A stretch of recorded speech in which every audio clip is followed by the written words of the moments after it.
सुनते होंगे, किसी किसी की मारूसी है, पट्टा है, पुश्तैनी है या फिर रजिस्टर्ड है। ये सारी ज़मीनों के बारे में हम देखेंगे। ठीक है, तो ज़मीन देखिए, भूमि जो है भारत में भूमि दो प्रकार से है। जो पहला है उसे हम शासकीय भूमि कहते हैं। शासकीय भूमि का मतलब होता है सरकार की भूमि। ठीक है, सरकार की भूमि। और दूसरा होता है लगानी। लगानी का मतलब होता है व्यक्तिगत जमीन। व्यक्तिगत जमीन, व्यक्तिगत का मतलब जो आपकी स्वयं की है। तो देखिए, अब जो लगानी है ये दो प्रकार की होती है, आप इसको जानिए। ये दो प्रकार की ऐसे होती है, एक होती है पुश्तैनी। पुश्तैनी का मतलब होता है जो पीढ़ी दर पीढ़ी चलता है, मतलब कि पीढ़ी से किसी व्यक्ति को मिली है जमीन, तो उसकी पुश्तैनी जमीन है वो। समझ रहे हैं इस बात को? पीढ़ी से मिली जमीन मतलब कि अपनी पीढ़ी, अपने दादा परदादा से मिली हुई जमीन, जमीन या भूमि, वो हमारी पुश्तैनी जमीन होती है। उसके बाद अगला इसमें है हमारा रजिस्टर्ड। रजिस्टर्ड का मतलब ये होता है कि जो हम मतलब कि जो हम रजिस्टरी कराते हैं, जो हम खरीदते हैं, तो जो हम खरीदते हैं, जो कोई भी व्यक्ति अपने से खरीदता है। ठीक है,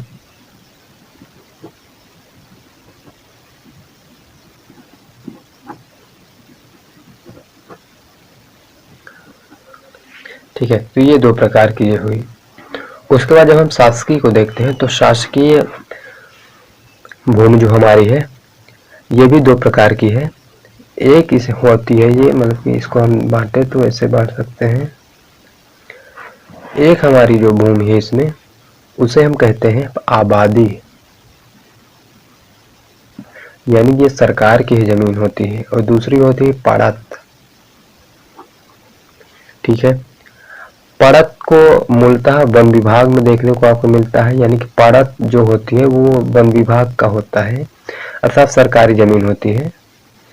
तो यानी कि जो पड़त परी होती है तो उसमें वन लगाए जाते हैं, वो वन विभाग को ही।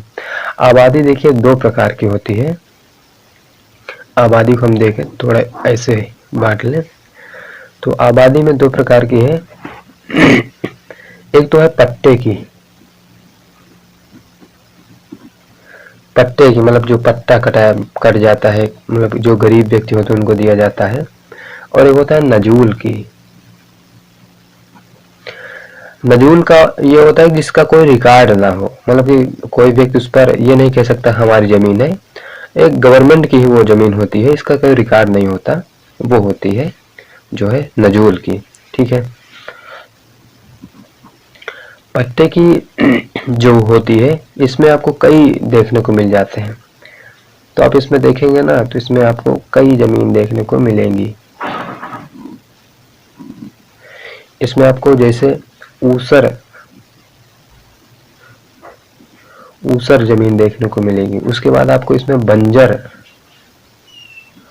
दिखेगी। और इसमें परती, ये परत वाली परती नहीं है, ये अलग है परती। तो आप इस चीज को आप समझ गए होंगे, मतलब कि जो शासकीय भूमि होती है वो आबादी पड़त में होती है, वन विभाग होता है। और आबादी में पट्टे की जमीन होती है। पट्टे की तीन प्रकार से होती है। नजूल होती है जिसका कोई रिकॉर्ड नहीं होता, मतलब कि कोई व्यक्ति ये नहीं कह सकता कि हमारी, मतलब कि अपना हक नहीं जमा सकते उस पर।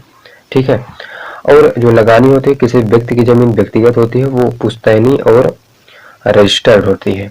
अब देखिए इसमें ये बात देखने की है, जो शासकीय भूमि होती है इस भूमि को हम खरीद बेच नहीं सकते। ठीक है, अर्थात इसको हम खरीद बेच नहीं सकते। ये इस जमीन को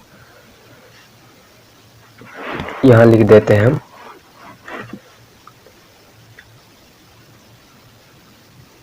इसे खरीद बेच नहीं सकते, यानी कि आपके पट्टे की जमीन है और आप चाहें कि हम बेच दें तो ऐसा नहीं हो सकता।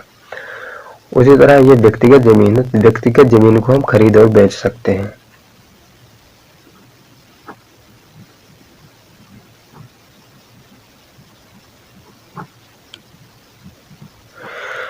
ठीक है, तो ये जमीन का थोड़ा सा मतलब कि था, कुछ लोग बोल रहे थे कि एक वीडियो इस पर दिया जाए, तो हम सोचे थोड़ा बात हो जाए।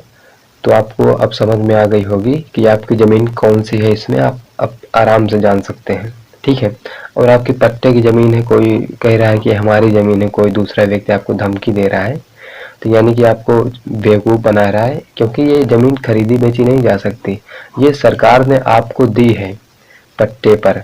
क्योंकि आज़ादी, जब आप थोड़ा सा हिस्ट्री जानते होंगे, तो आज़ादी के बाद जब संविधान लागू हुआ, उसके बाद ही लैंड रिफॉर्म चालू हुआ था। क्योंकि उसके बाद, उसके पहले जो था, जमींदारी, महालवाड़ी, रैयतवाड़ी प्रथाएं थी, उसको समाप्त करके जो है जमीन का आवंटन गरीबों में किया गया। यानी कि बहुत सारे जमींदार थे, तो जमींदारी प्रथा को समाप्त किया गया, उनसे कुछ जमीन छीना गया, गवर्नमेंट उनसे कुछ जमीन छीनी, और जो है गरीब जो थे, जिनके पास नहीं थी, उनको जो है पट्टे पर दे दी।